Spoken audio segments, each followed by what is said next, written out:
So the idea for BlueJar really began a few years ago.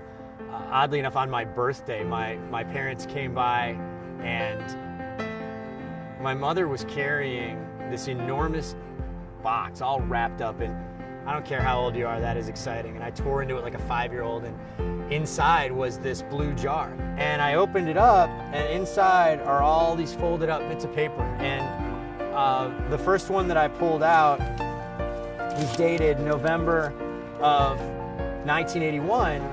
At the time, my mom and I were living alone, and I knocked on the door when she was in the bathtub one night and said, "Mom, I know you're having a really hard time with money. I want you to have mine." And she came out, she went and looked in her purse, and I had emptied my piggy bank into her purse, and she had written that down. And we spent that whole night like pulling through all of these moments that ranged over 30 years. And I was about to be a parent. My daughter was born 3 months later, and ever since that moment, I wanted her to have a blue jar. I wanted her to have the experience that I had.